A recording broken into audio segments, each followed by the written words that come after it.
welcome to the show. This is the Frankly Fantasy Football Podcast, Fantasy Football for the Average Joe. We are your hosts, Frankie and Johnny. Ho, ho, ho, Frankie. Happy holidays to you, my friend. Happy holidays, man. It is the Merry Christmas episode. We are all festive and excited. Johnny is a beautiful tree. I love your tree, by the way, man. I mean, I know you spent the whole, time we were prepping making fun of it. I know, but the more I look at it, it's more festive than my background. So there you go. And there you go. Hey, I've got a white place, white and gray. I wanted to try a white tree to see what it looked like. It was a cheapo from Amazon. If I don't like it, I'll just, donate it to somebody else and get something different. Take it back different. to Kohl's. Yeah, you take it back to Kohl's, whatever. I kept the tags on it. It's fine. Yeah, right. It's good. It's good. Yeah. By the way, speaking of festivities, how about these, John? I want to give a shout out. I want to zoom this in for a minute. Look at this, guys. We got mugs that have our names, Frankly Fantasy. Shout out Alyssa Laury, my beautiful wife, surprising us, John, with these freaking mugs, man. How cool is that? That was so sweet. It was so nice. She gave them to us at our family Christmas party, opened them up, Frankly Fantasy Football mugs. I love it, man. Whiskey fits nicely in here, just so you know. Yeah. Definitely. Yeah. Merry Christmas, Alyssa Laury. We love you. Thank you so much. Thank you so much for joining us today. We are getting intense. We've got a lot of cool stuff to talk about today. Today is the second round of the playoffs, week 16. For most leagues, it's do or die this week, and next week gets you to the big dance. So we've got a lot to talk about. We're going to get into news and notes. We're going to do a little different thing this week, and we're going to run through the entire slate of games. We're going to get through it pretty quickly, but we're going to touch on these guys that you need to be starting in these matchups. We've got Thursday night game. We've got Saturday games this week. We got Sunday on Christmas Day games. Oh, man, it's going to be absolutely intense and insane. We've also got a special guest today, Frankie. Uh-oh. We've got, not only are we celebrating Christmas, we're celebrating women in fantasy football, and we've got a special guest we'll get to here shortly. Well, talk to me about your leagues, Frankie. How are things looking? We do this every week. It's intense. It's playoffs. Where are you at, buddy? So, John, I moved forward in 2 out of my 3 leagues. So, guys, I'm in 3 leagues this year. Down 1. I was in all 3, playoffs in all 3. Got overtaken in 1 league, man. The hell of it. I mean, hey, when a guy has Jalen Hurts and just does what he does, just rocks the world, he definitely put a hurt into me. But, no pun intended. But my team and the other 2 leagues are moving on, John, and I'm playing a Mr. Johnny Hickey himself for the semis and what is known, for those who want to know, Clash of the Titans. That's right. We are clearly the best 2 teams left in the playoffs, and we're going head-to-head. I have a feeling, based on the 4 people left, the winner of our game is probably going to take home the championship. We score so high every single week. So yeah, it's not a Frankie and Johnny Super Bowl, but it's a Frankie and Johnny semi. It's going to be a bloodbath, man. Tell me about your other league, John. So we're playing in that league in the semis in our Super Flex. Yeah. What's going on in the big family double flex, man? The 14 team double flex league. Yeah, it's intense, man. I moved on as well. Let's go. The number 1 seed, we've been Deshaun Watson him, all year and saying how good his team was. Deshaun Hickey. Oh, man, it's so sad. He was 14-1. I mean, just an amazing season. Crazy.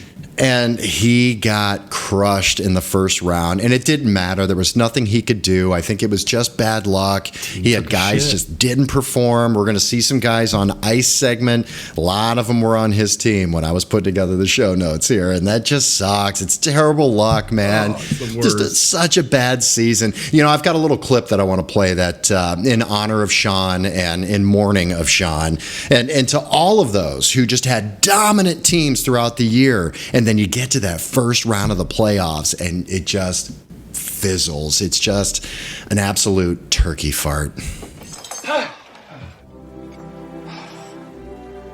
Catherine, this turkey tastes half as good as it looks. I think we're all in for a very big treat.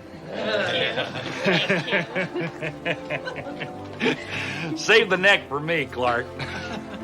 Okay, Eddie.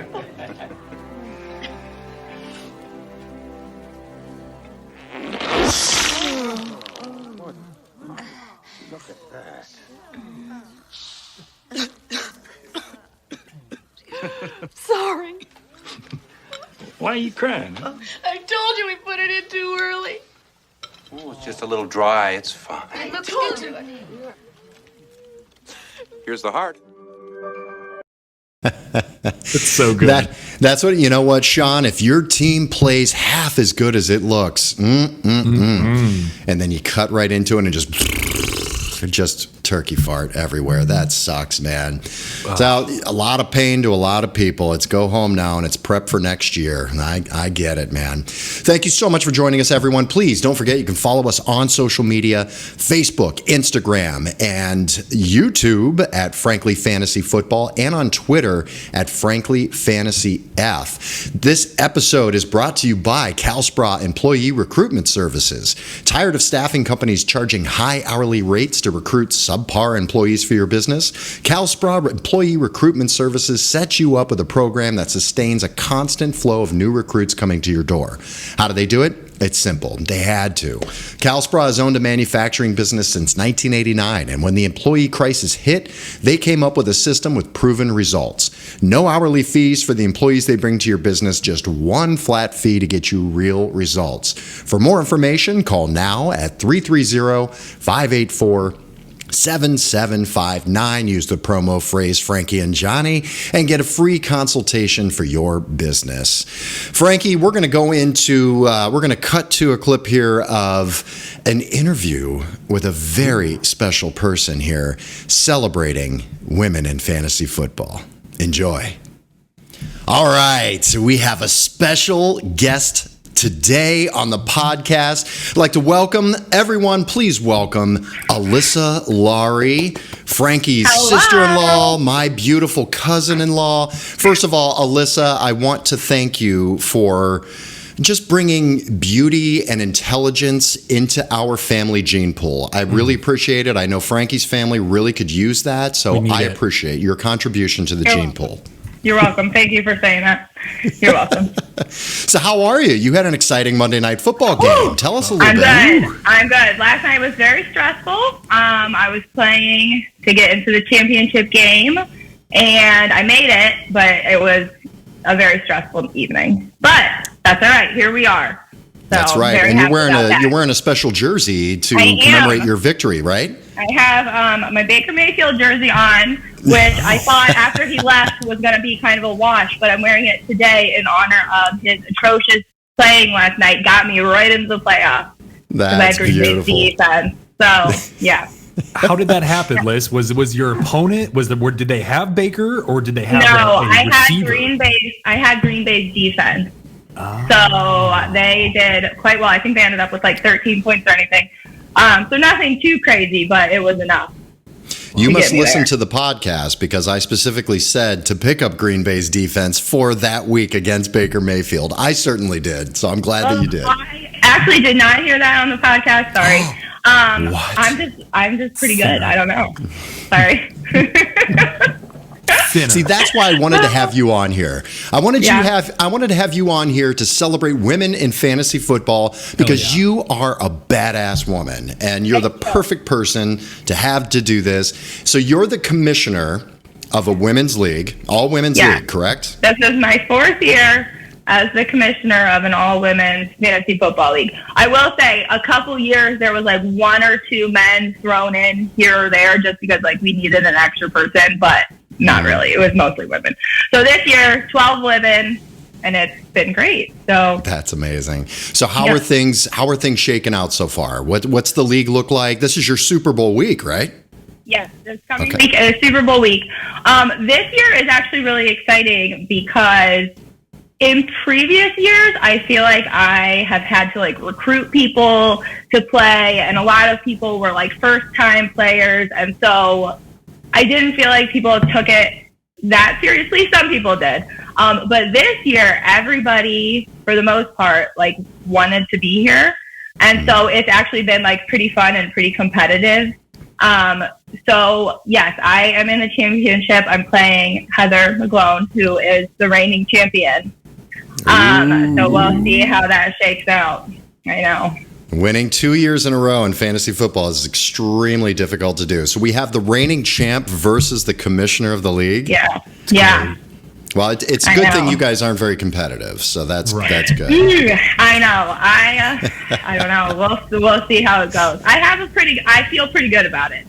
That's what I'll say. Anything can happen, but I feel pretty good about my chances. So who are the studs? Who are the studs that have gotten you there? Who's your big names? Well, Christian McCaffrey was my first draft pick, which was a huge risk, obviously. But at number 2, right? At number 2. Yep, at number 2. So that has panned out very well. Nick Chubb has been like so great all season, but the last couple of weeks he's kind of been. So I'm hoping next week he gets back on track. Travis Kelce, I don't know if I will ever like not have him again because it's so great. Those are kind of my big guys. Those are very big guys. That's a very good, starting squad. I was super stoked after the draft. So happy about my draft this year. This was the first year that I did not draft a quarterback super early because Drew and Frank yell at me every year when I do that. And so it's weird having like a not super dominant quarterback, but it's been okay. What about your receivers, Liz? Yeah. Talk to me about your receivers. So that has been like a big, all year I've been trying to really like nail down my starting lineup. And so right now my starters are DK Metcalf, Christian Kirk, and Donovan Peoples-Jones, who has been like excellent. Yeah. He has been in my flex the last couple of weeks. Yeah, and I picked him up off waivers a couple of weeks ago, and he has just been great. I drafted and had been starting the first like half of the season, Brandon Cooks, who has been not great. So he will never see the light of day. And that's pretty much it. That's a great squad. It makes sense, though, that your receivers are like that, but you got great receivers. I mean, those guys definitely helped you get in. But when you're drafting McCaffrey, Chubb, and Kelce, I mean, you basically have 3 first-round picks on your team. So you're going to suffer somewhere. I don't remember how that happened, but that was my draft. Yeah. So tell me, you're the commissioner of this league, and it's been 4 years. So now you've got some data to look back and to learn on. And as a commissioner myself, I've done it for, 15, almost 20 years, I think, something like that.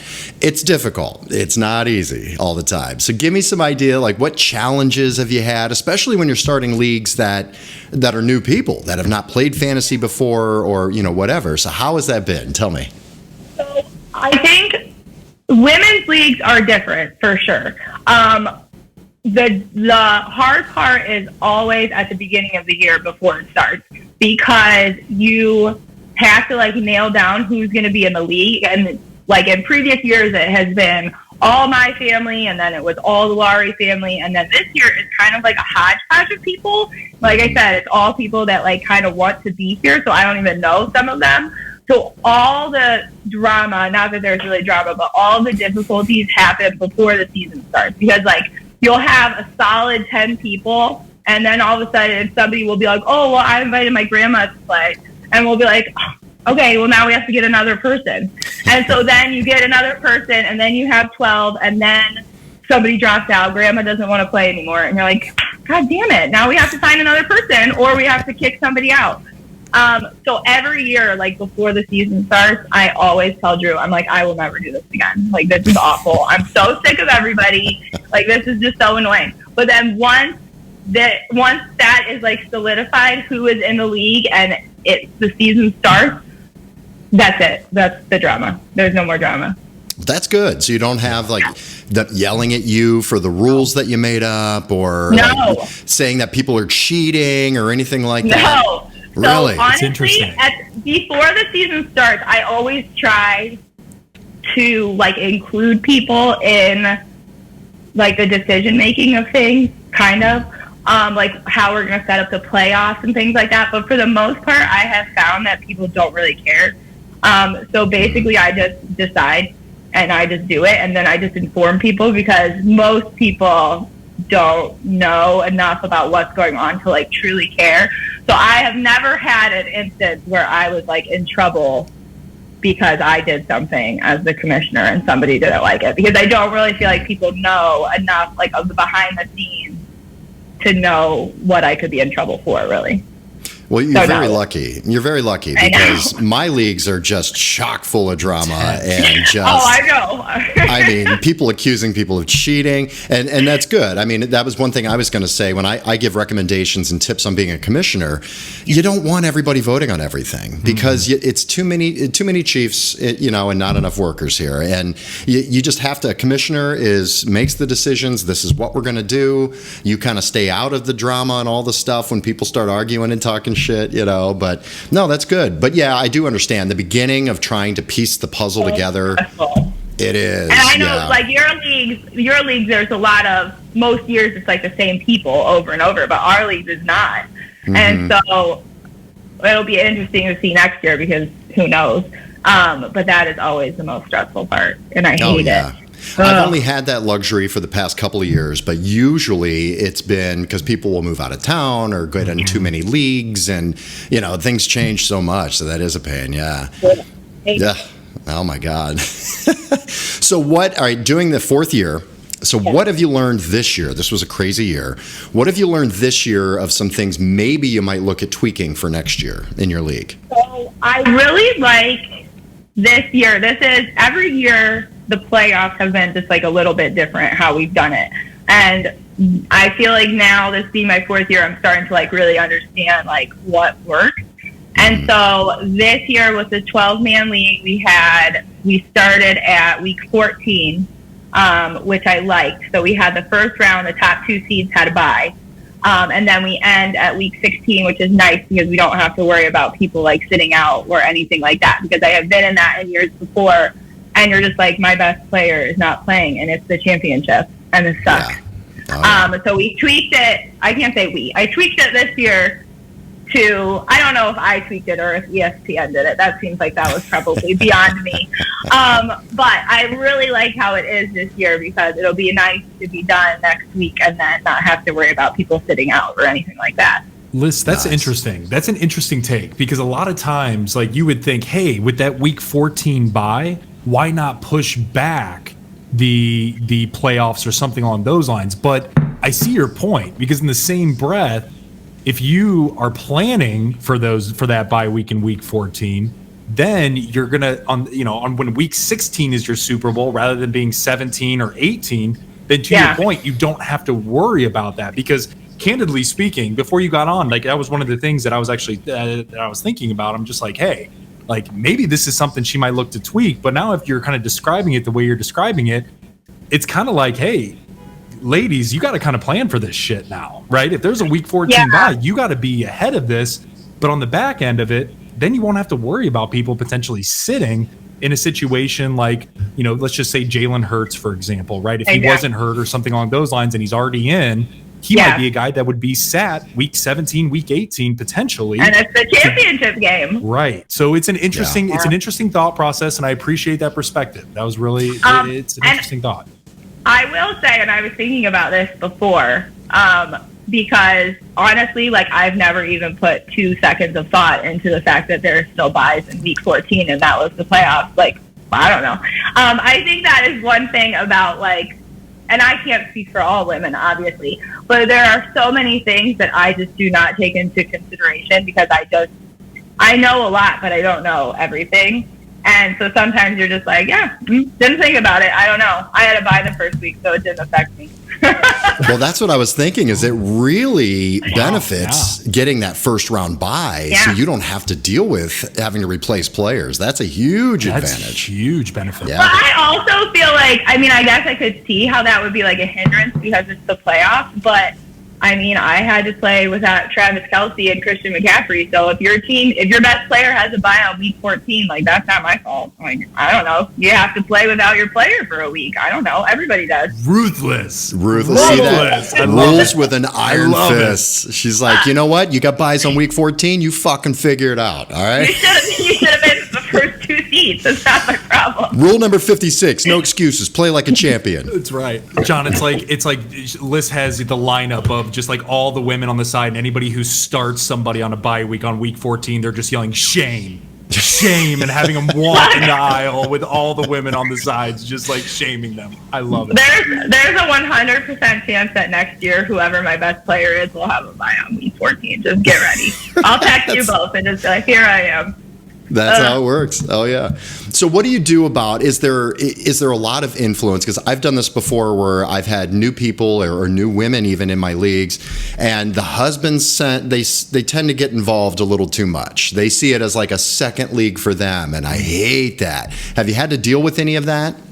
So I actually don't know the answer to this because so the reason, like the biggest reason that I started doing this was because my husband, Drew, is in 3+ leagues every year. And I was just like every Sunday and every Thursday and every Monday, I was like, I am being forced to watch all of these football games and I just simply don't care about this.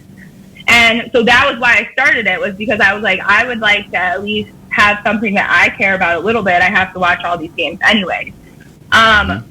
So I don't know if people's husbands or significant others like good. do That a means bunch. if it's happening, they're keeping it on the down low. So that's good. I That's will fine. say the first year that I played fantasy football, I was not the commissioner. I just played, and Drew did help me a lot that year because I really had no idea what I was doing. But the more I get into it, like the less I trust him, because every time he doesn't help me really with the draft at all. But, you know, in just conversation, I'll say, like, who would you start? Antonio Gibson or, you know, whoever. And he'll tell me somebody, and I almost always don't do it because he's always wrong.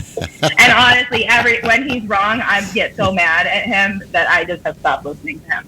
So I personally do not listen to him at all. But I suppose people could be doing that. But honestly, I think that kind of defeats the point.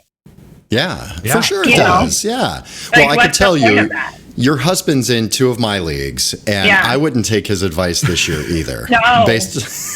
No, I am the Laury representative in the playoffs this year. He's in all 3 leagues. So that's right. You need to bring home that title so you can hold. I want you to put it on your nightstand on your side, not anywhere near his, so he can wake up every morning and look at that trophy and see that it's got your name on it. I will say I am so happy that trophy is gone because it was like displayed in my house for a year, and I was just like, can we not have this there? That's like right. Your husband had the Frankly Fantasy trophy. He won one of the titles last year, and it's a giant trophy. I mean, awesome. If you've watched the podcast, you've seen it. But yeah, giant trophy. So where did he have it, like in the middle of the house? You have a beautiful home. I'm sure it screwed up all your decor. It was right when you walked in. He had it like right when you walked in, and I was just like, this has got to go. It's and like so a I'm picture of happy the family, that it's and then it's the trophy, John. So right when you walk in, it's like, okay, here's my beautiful family, and then here's my number 1 prize, being the fantasy football trophy. Or it's here's the trophy, and here's my kid. Oh too. yeah, and my wife's over there somewhere. I don't know. Yeah, you know, I'm happy that it's gone. So I don't know. There was some talk, I think, on the podcast last year about if Matt McGlone was helping Heather, but I don't want to speculate because she's my opponent. So I think she does it by herself. I think she does too. She's a pretty badass too. She's badass. So I think she does it by herself. But there was some speculation last year, and I was pretty pissed about it. And congratulations to Heather McGlone. She's pregnant, going to have a baby in the spring. Yeah, I just got to see her at our family Christmas party this past weekend. I want you, and I know I don't even have to say this to you because I know you, I want you to set that aside, and I want you to beat the shit out of a pregnant woman in the Super Bowl. She's going down. That's that right. Baby's college fund can get started next year, not this year. That's right. That baby is going to be born a fantasy football loser. Okay. That's right. And Frankie, you have to play Heather's husband this week in the playoffs. I do. Yeah. I do. So it's the Laurys versus the McGlones here, Liz. We gotta join hands, lock fingers here. We're going into war together. That's right. That's right. Liz, I did have another question for you too. So, thinking about like so just from an advice standpoint, so what advice would you give to women who are, like you mentioned it, right?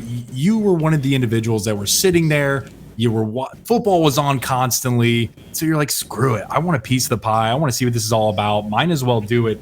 what advice would you give to women that are kind of in that boat that are like, I'm a little bit nervous to jump in and do this. Like, it's kind of intimidating. Like, all the guys are crazy as hell. Like, you always see the craziness of it, but there really is a beautiful thing about fantasy football. Like what advice would you give to those women to try it? I think like the biggest thing is really just doing it. Like, especially if you have other friends or family or whoever who is also interested. I think the bottom line is like people are scared to do it because they feel like they don't know that much. And honestly, like, I don't know that much. I know a lot more than I used to, but really, like, I know a lot about the guys on my team, but I don't really know that much about like the other people. And I think what can be intimidating, especially when you're like surrounded by men who play, and like obviously you guys are very, very well informed about all of this stuff.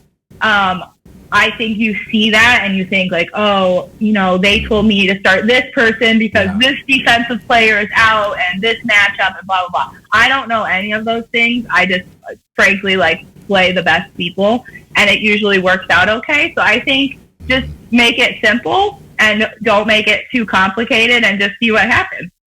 So, I've got news for you. We've got guys in our leagues that have played with us for many, many, many years, talk about it with us all the time. We're just yelling at each other at the Christmas parties, and they don't know what the hell they're doing. Okay? They've been doing it for years, and they don't know what the hell they're doing. Shout out to Nick DeLoretta. There you go. That's a good example. Yeah. Yeah, so I think just start it. Every year that you do it, like you will know more and you'll feel like a little bit more confident. And the other thing is like you guys, and I think this is where like a lot of your drama comes from, is like these crazy trades and there's collusion and so. Guess how many trades we've had this year? Zero. Zero trades. Really? No trades. Yeah. I honestly don't know if people know that you can do that. I'm not sure. I don't know. My team has been pretty solid, so like I haven't had any reason to do it. But in the last 2 years, I don't think there's ever been a trade.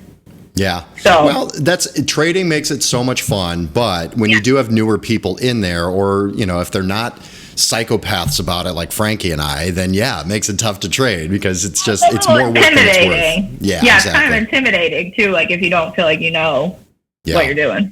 And that has nothing to do with being a women's league either. I was in your husband's buddies from college league last year, and not a single guy would trade with me. I won the damn Super Bowl and wasn't invited back, by the way. Fuck you to the Walsh guys. I shouted you guys out all year last year. No, I get it. It's okay. You want some cream puffs in there. You don't want a guy like me in your league. I get it, because I'll win the fucking thing. That's why, boys. How rude. Right? I know. Cowards. Johnny's not mad about it at all. He seems maybe a little mad. It's water under the bridge. Yeah, but I'm not bitter. It's okay. I digress. So, Liz, one other question that we had too for you is, what could Frankly Fantasy do to help your league specifically, or to help other women's leagues, right? Because there's a fine line between, there's so much content, there's so much shit that you can look on, and so many different websites and sleeper apps, and this guy's doing a podcast and these guys are doing a podcast, and at some point there's a tipping point, right? And it's too much. It's almost too much to the point to where you tune out, you don't care, you don't even want to do fantasy because, to your point, it's intimidating in some aspect. Yeah. What can we do to create more of like, whether it's, you know, a more of a type of, I don't know, just to help your league, or more of like getting women more comfortable with fantasy football in general? So what is something that I think that a big thing, and it's nothing against like your long podcasts, because they're great, but like sometimes I don't have like an hour and a half to like wade through all of your fun and shenanigans to like find out like good info. So maybe you guys could make like, I don't know, like a 5-minute highlight reel of like the really important stuff, or like cliff notes from like what you think are like the most important things from the week. Because like obviously the podcast itself is like very entertaining, and like if you watch the whole thing you can learn some really good info. But like I have a 3-year-old and she doesn't let me listen to an hour and a half podcast about fantasy football. So if I could just see like maybe the shortened version of like the really important points, or like a Cliff Note version, you know, of some like really important stuff. I feel like that would be really good, like information wise. And then if you're looking for like the entertainment aspect and like your kid takes a nap, then maybe you can watch the whole thing. Almost have like a nice little recap. It could just be like a snapshot. Like, hey, here are freaking Johnny's hit-its. Here are the guys that we recommend. A nice stream. Yeah, like maybe your top 10 nuggets of information or something like that from the week. And that just gives people like a little bit of a boost of knowledge of maybe like they didn't know that before, because I didn't know that I should pick Green Bay's defense. I mean, I did pick Green Bay's defense because they were playing Baker Mayfield, but I did not know that that was on the podcast. Gotcha. Okay. No, I like that. That's something we could definitely look at for next year. Have a summary of the things you need to know. And if you want to watch us be fucking idiots, you can watch the full hour. Love that. Sure. Yeah. Alyssa, thank you so much for joining us. It was great having you on the podcast. We love having guests. We love having you here. It's so great. Good luck to you in your Super Bowl. Win a Frankly Fantasy Football title this year, Come will on, ya? Liz. Fingers crossed. Fingers crossed they take down cute Heather and her cute baby. They're going down. That's right. That's right. All right, Liz. Thank you so much. Have a great holiday. Merry Christmas. Thanks for being on the show today. We love you. Bye. All right. We'll see you. All right. We're back. Thank you so much to Alyssa Laury for joining us and giving us some insight on her women's league. And hopefully she actually gave us some good tips, man. That advice she gave us at the end there was absolutely fantastic. We always are looking for ways to be able to reach a broader audience and actually help people. It's not just us talking to each other, even though we do that anyway. But we want to give good advice to help your league. So thank you so much, Alyssa. You really gave us a good insight. And good luck to you in your Super Bowl, and good luck to you as well, Heather McGlone. All right, Frankie, I think it's time to get some news, man. Absolutely lost. News and notes. Okay, the first bit of news here. My butthole is puckered completely. I'm freaking out here. Oh, I'm going to play the news again here, Frankie. News and notes. All right. The first bit of news is killing me, man. All right, this is the worst possible scenario. We've got the MVP front runner right now of the league, Jalen Hurts, quarterback for the Philadelphia Eagles. My darling, the absolute lead, the sexiest person in my boy band right now, Jalen Hurts. He's questionable. His status is in doubt right now. He injured his throwing shoulder during the game. Sounds like it could be a big deal. There's not a ton of news out right now. They both came out. Jalen saying he's fine. The coach is not ruling him out right now, saying that his body is different from ours and he heals very quickly. I'm worried about it. I think that they're just trying to fuck with the Dallas Cowboys. It's a huge in-division game. What do you think about this? I mean, my feeling at the moment is that I need to make plans to be without Jalen Hurts. I just don't see, if they win, they wrap up the division and guarantee, first round in the play or first round bye and all of those things. But I think they can still do that next week or the week after. I mean, are they going to roll out Jalen Hurts here? What are you thinking, man? John, I would if I was the Eagles, and that's the God honest truth. And I hate to say him. that. You're saying I would sit him this week. I would too. This week specifically. Damn it! You're playing a tough team. You're playing Dallas in Dallas, and then you have New Orleans. The week 17, and then you have the Giants week 18. Man, so maybe he'll come back for that Giants game or the NOLA game. But if I'm the Eagles from a team perspective, I don't see why you would play him and risk it. Yeah. It's just me, though. Yeah, I agree. I mean, so we're looking at potentially Gardner Minshew starting. Why don't you give us a rundown on how that affects this team? And there's a lot of fantasy players here. You've got Dallas Goedert coming back into the fold potentially this week, A.J. Brown, Devontae Smith, Miles Sanders, and the running backs. I mean, how does this affect the entire team now?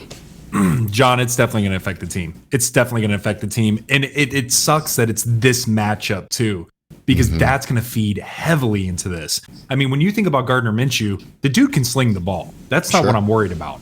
I think that if you have A.J. Brown, it's totally going to be a drop-off. Let's level set expectations here. But I don't know how much of a drop-off, right? It might be, are we talking going to single digits? No, probably not. but is he going to be able to throw the ball? Is he going to have time in the pocket, right? Is Miles Sanders going to be able to step up right after having an abysmal game last week? Now you're asking him to step up against the Dallas defensive front.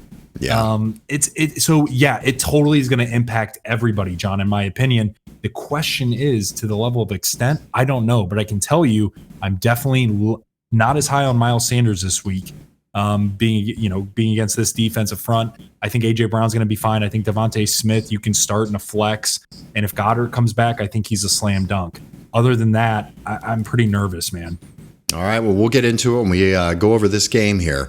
Jonathan Taylor, running back for the Indianapolis Colts, on the first carry of the game.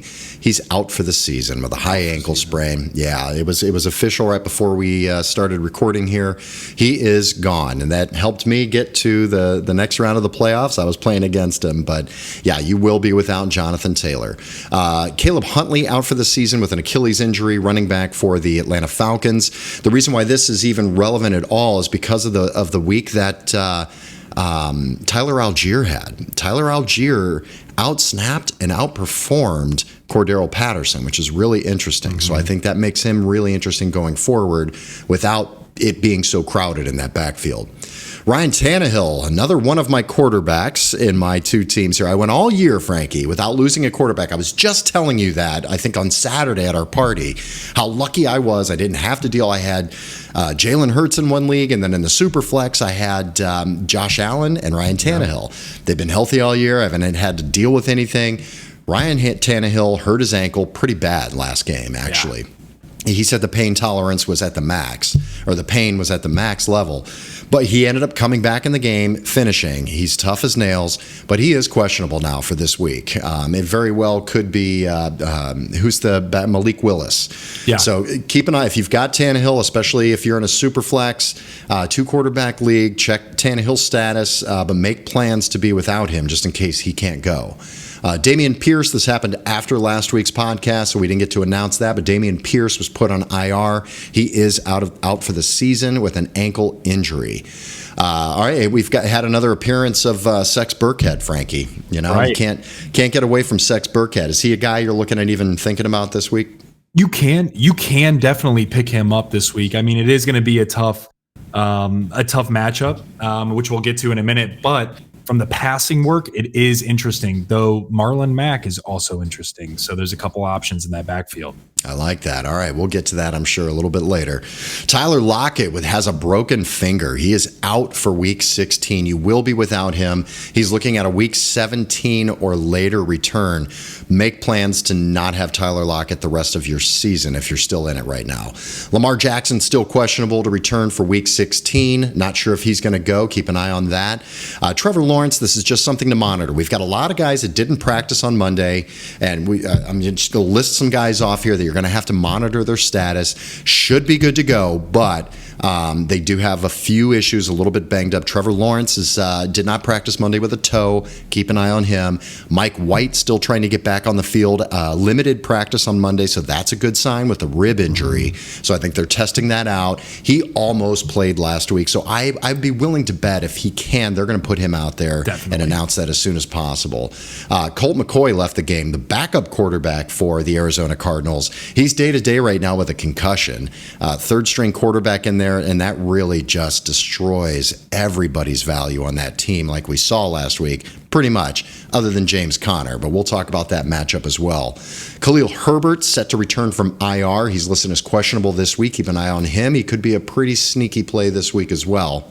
A couple of guys on the Broncos that I hope you're not thinking of starting, but who knows how deep these leagues are. Russell Wilson and Cortland Sutton, both day-to-day. Keep an eye on them, see if their status looks good. A.J. Dillon left the game on Monday night with a concussion. I don't know. A lot of people are starting A.J. Dillon. You probably shouldn't in regular leagues, maybe in a super deep league. But what this could do is really boost Aaron Jones moving forward. So that could be a huge gift to the Aaron Jones owners. Brandon Cooks and Nico Collins, both receivers for the Houston Texans, day-to-day right now.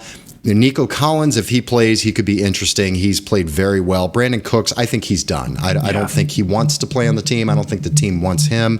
They're trying to move forward with their future. Brandon Cooks won't be on the team next year anyway. Jeff Wilson, day-to-day running back for the Miami Dolphins, day-to-day with a hip injury. So keep an eye on him. They've got a tough matchup this week. We'll talk about the matchup, but again, what this can do in these double-headed backfields, this could make a decision on whether or not you play Raheem Mostert this week, because if he's got that backfield alone, it's a lot more interesting than having both of those guys in there. Zonovan Knight, rookie sensation so far this year for the New York Jets. Day-to-day right now with a foot. Had a tough game, left the game last week, but he's day-to-day with a foot. Keep an eye on him. Kenny Pickett, also day-to-day with a concussion, and Treylon Burks, wide receiver for the Tennessee Titans, day-to-day with a concussion as well. He's been out for 2 weeks now. I'm really expecting him to get back into the game this weekend, and they honestly really need him. And I know I've got him in a flex spot that I'm hoping to be able to plug him into, but it could be affected by the quarterback play as well. We'll get to that as soon as we get to our matchups. Okay, my God, the concussions, the injuries, everybody's done here. Let's get to Frankie and Johnny's Song of Ice and Fire.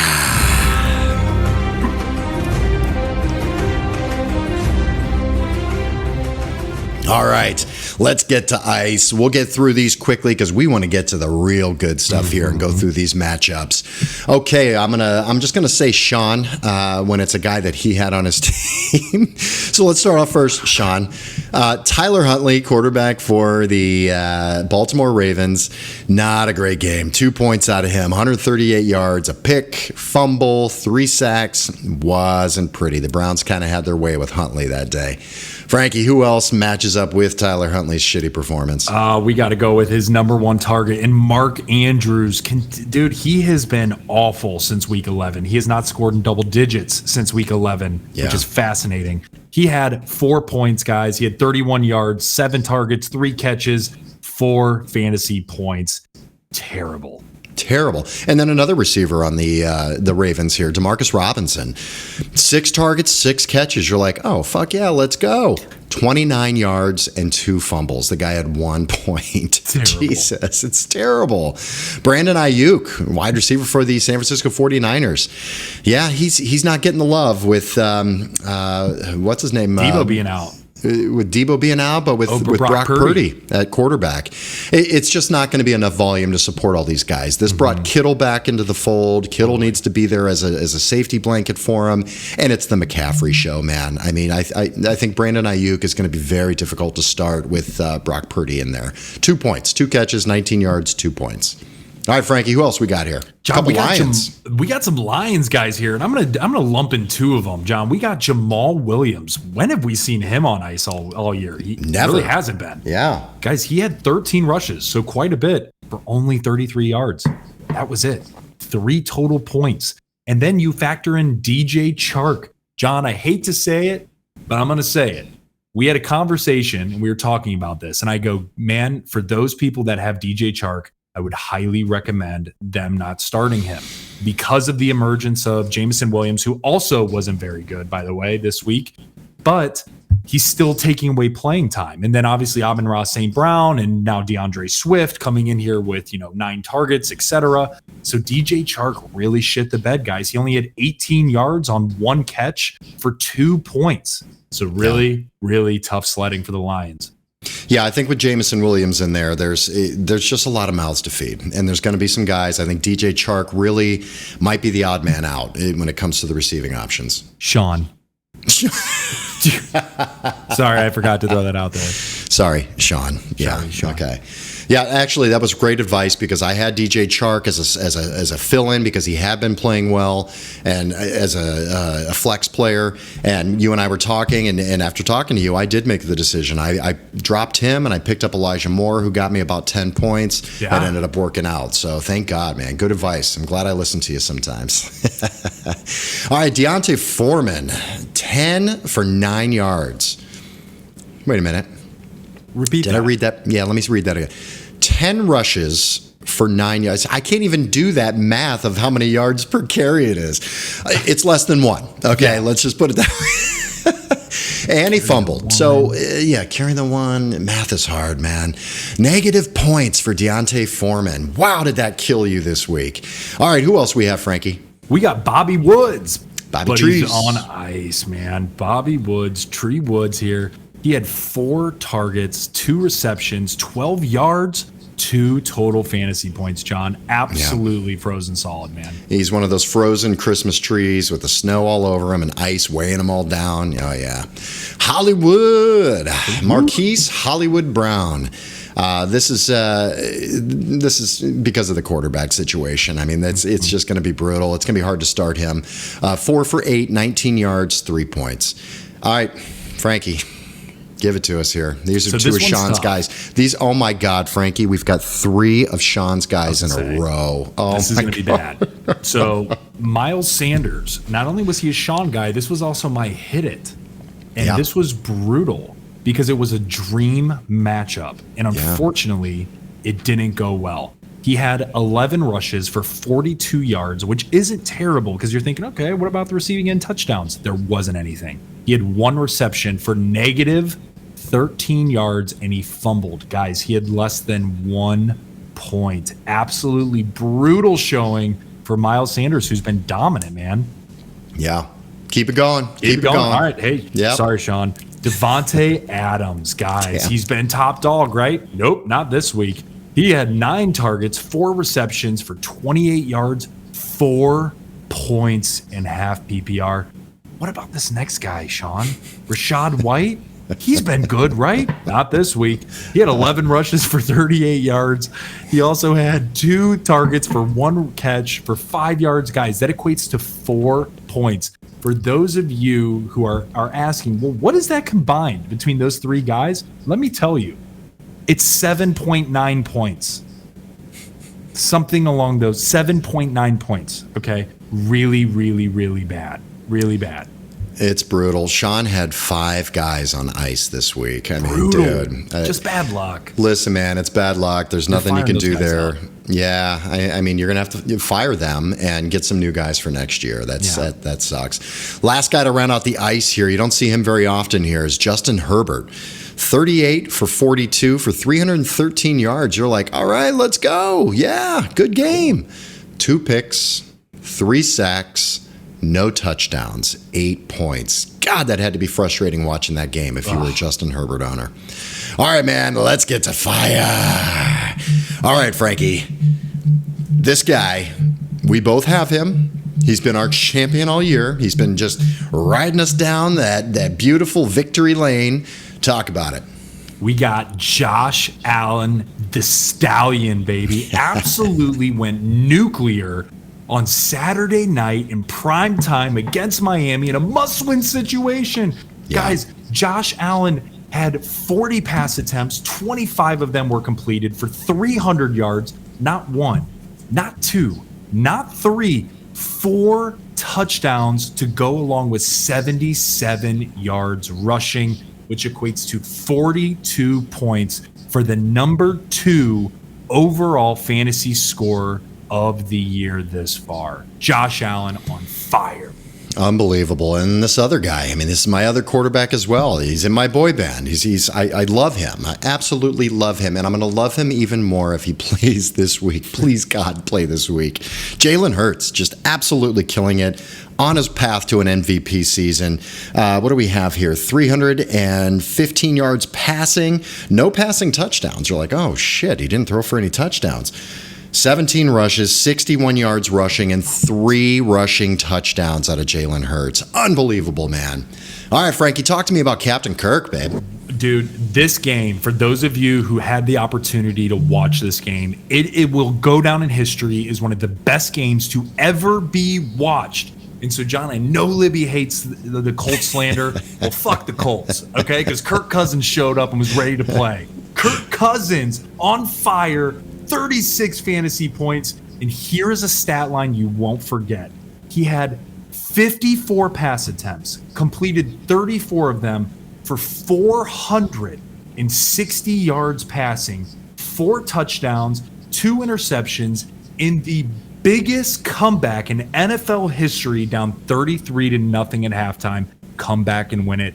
Kirk Cousins, put that chain on, baby, and take your shirt off because you are on fire. Another guy, second week in a row on fire with 30-plus points in fantasy. Looking good, man. I mean, this guy is really looking promising. This is what we all wanted to see out of this guy when he was drafted number 1 overall as Jesus Christ, you know? Trevor Lawrence, man. Sir Trevor. Just absolutely killing it here. What do we have? 318 yards passing, 4 passing touchdowns. Another amazing comeback in overtime to defeat a very, very good Dallas Cowboy team. That was awesome. All right, man. Well, this guy just kind of sits on fire, and he just sits there and burns every single week. And you talk about him every week, so here we go. Here we go. Let's fire him up. Patty Mahomes, P Money, continues to just lay the groundwork. Guys, this dude continues to be incredible without Tyreek Hill. This is also a crazy stat line, John. 41 attempts, 36 completions. That's 5 incompletions on 41 attempts. He had 336 yards, 2 touchdowns, while also rushing 5 times for 33 yards and an additional touchdown. P Money is leading his team to victory on fire. Unbelievable. Here's a guy we haven't seen before on the fire segment, Zay Jones. 34 points out of Zay Jones. Can you believe that shit, man? I know, 6 catches, 109 yards receiving, 3 touchdowns. I'm going to throw another guy, another receiver that we haven't seen here that not a lot of people have on their teams. KJ Osborne for the Minnesota Vikings. He was eating, man. 10 catches, 157 yards, and a touchdown. Great game out of KJ. John, just run down the rest of the Vikings, man. Oh, yeah, all the Vikings. Let's go. We got Dalvin Cook with 26 points. We've got Justin Jefferson with 25 points. I mean, you have to think about it. All of these points for all of these guys. You've got Cousins, you've got KJ Osborne, Dalvin Cook, Justin Jefferson, all on fire.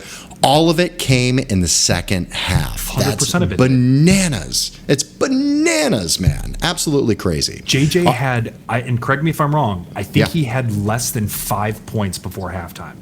Oh, yeah, I was monitoring crazy it. like Yeah, that. it really was. Oh, yeah. Yeah, it was scary, and all those sons of bitches pulled it off, man. All right, why don't you round us off here with the last 2 guys on fire? All right, so I'm going to go back to the quarterback situation, guys. We have Joey Burrow. For fun fact, for those of you who want to know Frank's fun facts, he's the number 4 quarterback in fantasy football right now for the course of the year. Finishing strong, guys. He had only 200 yards passing, not a lot. He had 4 touchdowns. And he had 1 interception, but Joe Burrow continues to ball and lead his team to victory. He had 30 points. And John, this next guy here, the last guy I want to talk about is Jerick McKinnon. Back-to-back weeks of over 30 points. Absolutely went nuclear for the Chiefs. All right, man. Well, you know, I didn't play the video after ice, so I'm going to show it now. But, and Sean, I'm sorry, but yeah, these guys that had the guys on ice and you blew it. I mean, it fucked you for the playoffs and your chance at a title. I'm sorry, but you're sitting on a throne of lies. Big boy, what's your name? Paul. And what can I get you for Christmas? Don't tell him what you want. He's a liar. Let the kid talk. You disgust me. How can you live with yourself? Just cool it, Zippy. You sit on a throne of lies. Look, I'm not kidding. You're a fake. I'm a fake? Yes. How'd you like to be dead? Huh? No, he's kidding. You stink. I think you're gonna have a good Christmas, all You right? smell like beef and cheese. You don't smell like Santa. Okay. Oh!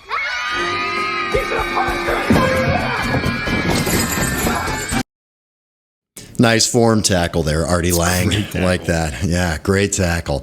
All right, man, why don't you see what you can do to help us out here with The Wire? What can we do to fill in some of these injuries and maybe some guys that might be sitting out there you can snag?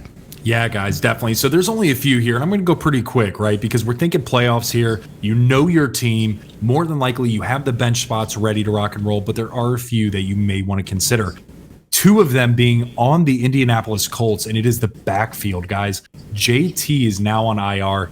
We saw Zach Moss and Deion Jackson really step up. Zach Moss was interesting, guys, and the reason being is because he had over 80 yards rushing and had 24 total touches. He's only rostered in 4% of the leagues. 4%. And he was the lead back that went down when JT went down. So I would highly recommend putting him on your bench at least, because if another injury happens, like John, you're going through injuries right now with Jalen Hurts and others. Yeah. If that happens to your running back position, guys, you need a backfill. This could be it. Same thing with Deion Jackson, guys. He is the backup to that of Zach Moss. And I wouldn't really say a backup. I would say a 1A, 1B.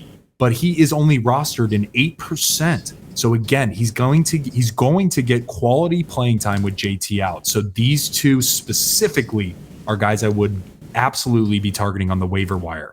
Who are you prioritizing here, Frankie, between these two guys? That's a great question. I'm going to prioritize Zach Moss. I think with the flashes that we saw from Zach Moss, and that's the reason why they traded to get him after trading away Nyheim Hines, he's the power back. He's the guy that's going to run between the tackles. Deion Jackson is going to be a little more of the reliever as well as some work in the backfield from a passing perspective. But I would leverage my stock on that of Zach Moss.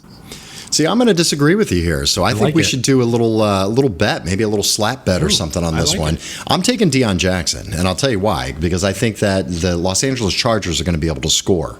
I know their run defense is very bad, but I think the reason why Zach Moss got so much play is because they were up 33-0 at halftime. So I think they were putting him out there, and JT got hurt. And they were just kind of running him into the line most of the time. I mean, they really kind of failed with the play calling on that. I don't think they're going to do the same. I think Deion Jackson has more juice. I think he's way more of the pass catching back as well. And I think they're going to need him out of the backfield. Matt Ryan needs... I mean, he's scared to death. He's just absolutely, he throws the ball no more than 8 yards down the field. I mean, he's terrible. And their offensive line is terrible as well. So I think he's going to be dumping off a lot to Deion Jackson. So I'm taking that. So let's remember that for next week so we can. Deion versus Zach. That's right. Talk some shit here between each other. All right, Frankie, who else you got here we can pick up? So we got two other guys that I'm really looking to target. And this other guy is absolutely somebody that's probably already rostered, but if he's still on the waivers, pick his ass up. It's Tyler Algier. He has a dream matchup against Baltimore this week. He's only rostered in 36% of the leagues.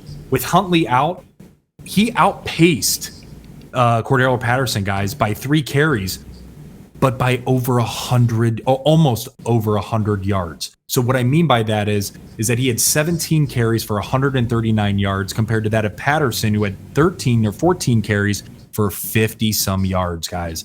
So what we're seeing from Tyler Algier is what we were talking about very early on. This guy could end up being the guy down the stretch. And John, the last dude is Russell Gage. Very interesting. He's been a non-contributor thus far from a fantasy perspective, but with Julio out, what we saw is him massively step up. He had a huge game this past week, and if Julio continues to stay out, he's now stepping into that third role, third option, and it could be interesting if an injury occurs or something along those lines. So, guys, those are the waiver wire pickups I would really be focusing on for your semi-playoff. All right, beautiful, man. We have the news. We know who's in and who's out. We have some waiver wire pickups for you. We saw the ice and fire. You know who was on fire and who got you to this next round. So I want you to go into this round. We're about to go through the entire slate of games, tell you who you need to start, who you need to sit. I want you to go to your office party this week and just have a fucking... What? Yeah. Oh, beautiful, Frankie. Beautiful. That's what I'm going to look like on Christmas Day. I'm just going to grab the casserole and throw it against the damn wall and just go crazy, man. Oh, I love it. I love it. I love it, man. All right, let's hit it and quit it now, babe.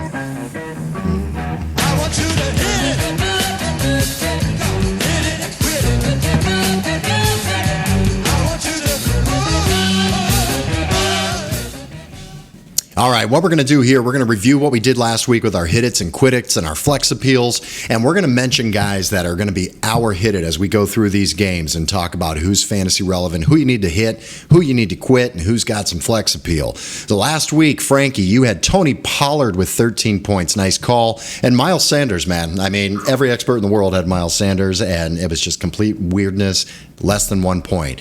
I had Mike Williams with 9 points and Garrett Wilson with 12 points, so we didn't do too too bad there. Last week's Quiddits, you had George Pickens with 6 points and Christian Kirk with 12. I had Travis Etienne with 12 and Kenneth Walker, or whoever was going to start. I can't believe he started, by the way. Whoever was going to start for the Seahawks, 10 points out of him. He had a really nice long catch there to save his day. Flex appeals. Last week, you had MPJ, Michael Pittman Jr., 14 points. Good call, brother.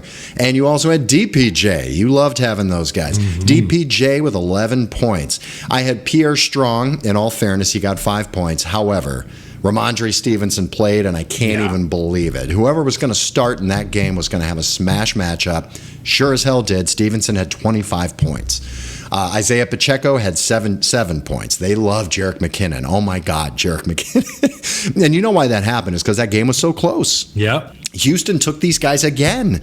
I think maybe they slept on them a little bit. I don't know. But these past couple weeks, Houston's really played well, man, and played with these really good teams.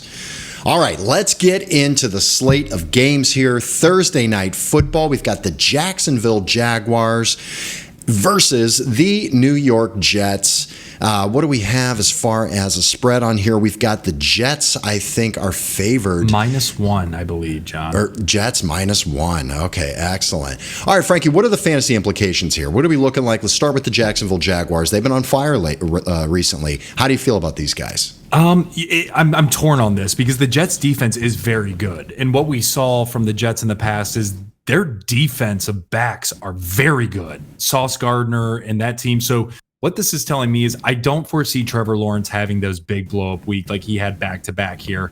I also don't foresee, the Christian Kirks as well as Zay Jones both going nuts. So, John, for me in this type of matchup, I actually am interested in Travis Etienne if he's able to play. He had a big bounce-back week this past week, over 100 total yards. And I just think that Trevor Lawrence is going to need to rely on him in the passing game in lieu of targeting his slew of interesting receivers. And I'll say interesting because they were kind of, I don't want to say no name by any means, but they're not really the receiver ones that you think. But Christian Kirk and Zay Jones are kind of acting like receiver ones and receiver twos right now. So for me, John, it's a tough week because from the Jaguars side, I'm really hitting on Travis Etienne, I think, over some of those receivers. Okay. Yeah, I like that, man.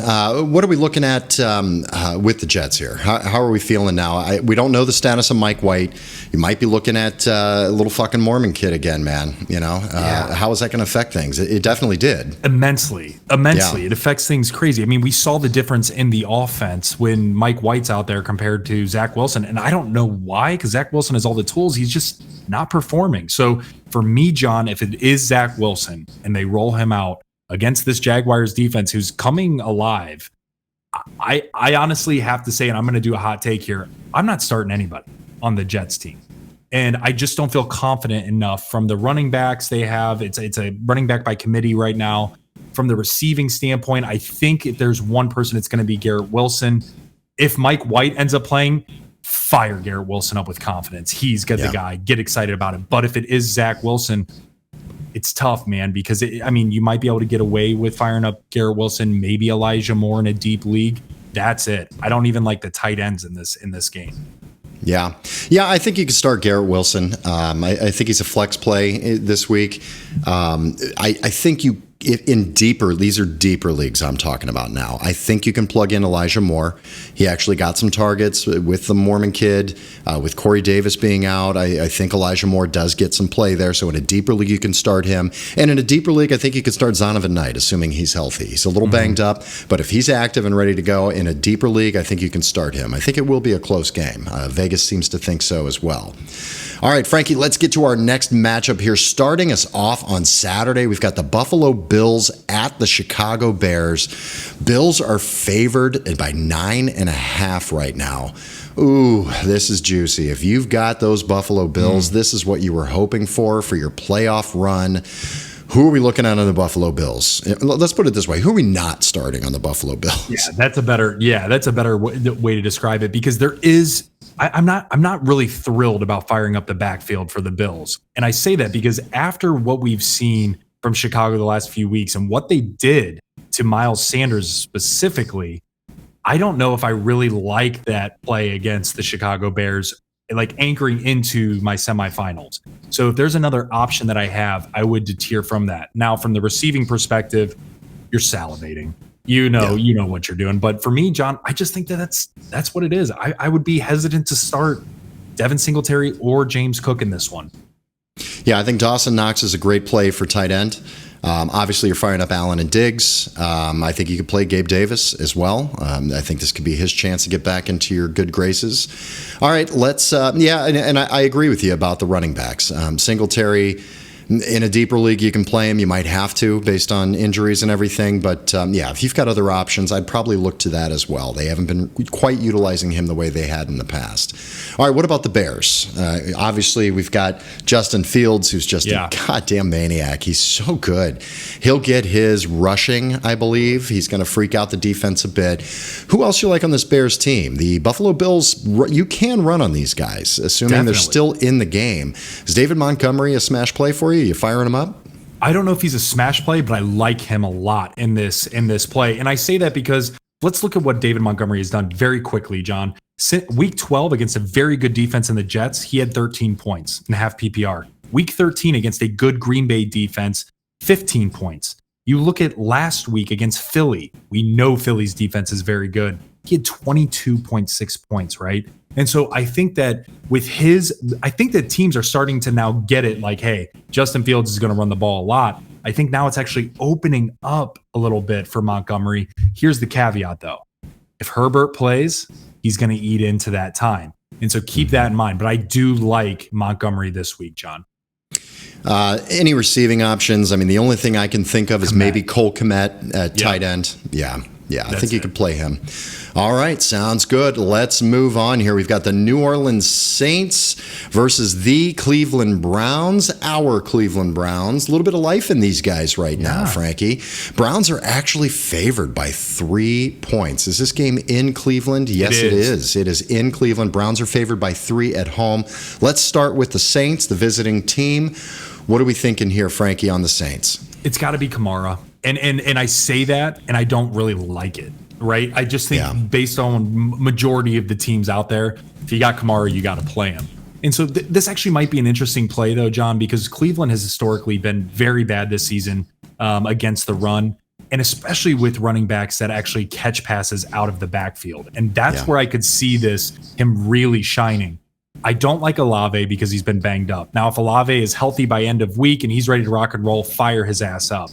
But I don't necessarily like it. And John, I'm going to leave it at that. There's not a lot of other guys. I know Rashid has really been coming on well the last few weeks, but he's a super flyer type of play. I don't trust anybody else on that Saints team right now. No, Kamara I think is going to be a great play. What worries me about Kamara is what they've been doing with him in the passing game. He really hasn't been that involved. I mean, he's getting 2 targets, 3 targets, 7, 5, 4, 4. I mean, not a ton of work like he used to, So I'd love to see them. He'd be a smash play if I've seen them use him in the passing game. But with Andy Dalton, I don't know why they're not really doing that. He had 21 rushes for 91 yards, though, last week against Atlanta. So, and Cleveland's rushing defense is not far from Atlanta. Terrible. So I think he could have a really, really good game. All right, I agree. That about sums it up for me for the Saints. Cleveland Browns, they're at home. We know what Amari Cooper's home-away splits look like. He's way better at home. He's been a little banged up, but I think he's healthier now. What are we looking at for the Cleveland Browns team here? So first and foremost, I love Chubb and or Hunt. And I say and or because Nick Chubb has a foot injury right now. And so he's a little bit banged up. So if Nick Chubb cannot go, I shouldn't say or and. I meant or. I would fire up Hunt and feel amazing about it. And because Hunt has not played a lot this season and he would get the full workload, it would be a smash play, in my personal opinion. So you're only saying to start Kareem Hunt if Nick Chubb cannot go. Nick Chubb cannot Correct. go, yeah. Because if they're both playing, you can't play Hunt. Yeah, you can't play exactly. Hunt. He's just not seeing the volume. John, I'll tell you what, it's crazy to say this, but I'm 110% firing up, no questions about it, Amari Cooper, Donovan Peoples-Jones, and Njoku. As of right now, the Browns have shifted to a pass-first type of offense. They're trying to try out Deshaun Watson, really see what he's got. And right now they're throwing the ball all over the place. So those guys, in my opinion, at home are must-start options this week. Is Lattimore back for the Saints yet? Do you have any idea? I don't know right now. I think he was still questionable. He's still on the. He was. Yeah. If he's out, I love all three of those guys. Oh, yeah. If he's in, it's likely he's going to be chasing Amari Cooper. DPJ could be a very, very good flex play this week. Yeah. I mean, they put him in your flex. Absolutely. He's been double digits for like the past 6 weeks in a row. So fantastic. All right, Frankie, let's move on to the next one here. We've got the Houston Texans going to Nashville at Tennessee with the Titans. Titans are favored by 5 points. Let's start with the Houston Texans. Do we feel comfortable starting anybody on the Houston Texans? Absolutely not. Literally, there's not a soul on that team. I don't care about the people that are pounding their chest about Chris Moore, who's the receiver there. I am not starting a single soul on that team. Chris Moore, to me, the Titans' passing defense is not very good. I mean, I've been saying to start people against them all year long. In a regular fantasy, if you're absolutely decimated in a deep league, sure, you can start Chris Moore. Maybe Rex I think Burkhead. Oh God, not Rex and it's Burkhead. Super deep league. No, oh God, that's so gross. Sex Burkhead again, really? But I do like Chris Moore in DFS lineups. If you're looking at a DraftKings lineup, I do like that. He'd be real nice and cheap. All right, let's get over to the Tennessee Titans. What are we doing here? We've got Tannehill questionable for the week. We've got Treylon Burks questionable for the week. Hasn't played in the past 2 weeks. What are we thinking here, man? Is just going to be all Derrick Henry all day long? Yeah, John, it's going to be Derrick Henry's show, man. If he doesn't get 30 touches and 200 yards rushing, I don't know when he will. I really don't. Like, this is the Derrick Henry show. I also like, John, the tight end, Okonowo. Jig. Yeah, dude, he looked phenomenal. And they're drawing up plays for him, guys, and he looks really athletic. Fun fact, he actually outsnapped Austin Hooper. So this guy is definitely a part of the game plan and will continue to be even more so if Treylon Burks is out alongside that of if Ryan Tannehill is banged up as well. Yeah, if Tannehill doesn't play in this game, it's only Derrick Henry. There's nobody else really you can play in this game. It's going to be a snoozer if Tannehill doesn't play, for sure. All right, man, let's get on to the next one here. Seattle Seahawks at the Kansas City Chiefs. Wow, the Chiefs are favored by 9.5, man. I think we're going to see Patrick Mahomes on fire again this week. Do you agree? I totally agree. I totally agree. I think this is going to be super high scoring game, man. Yeah, I do too.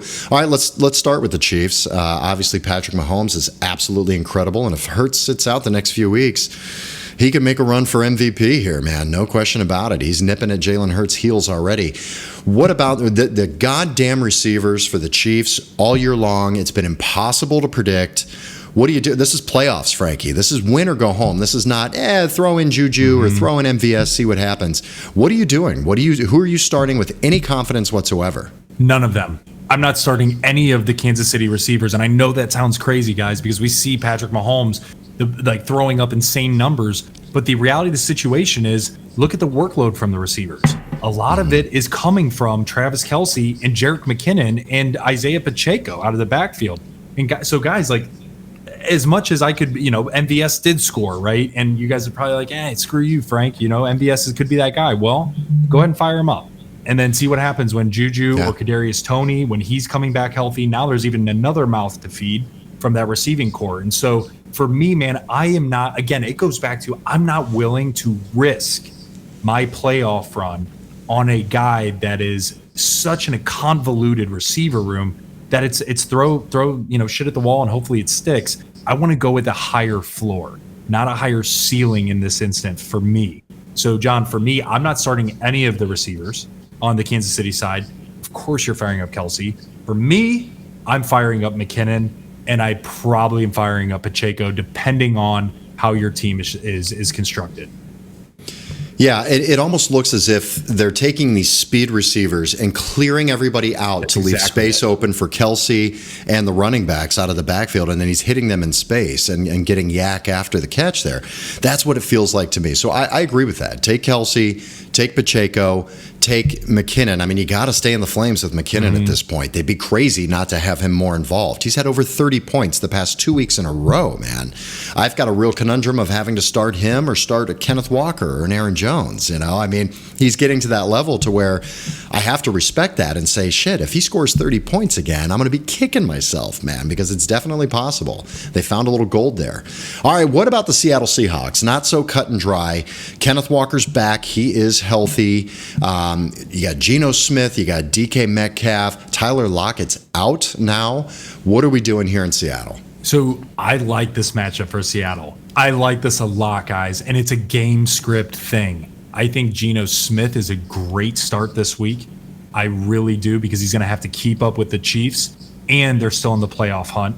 I think DK Metcalf is a smash play this week, that because of Tyler Lockett out.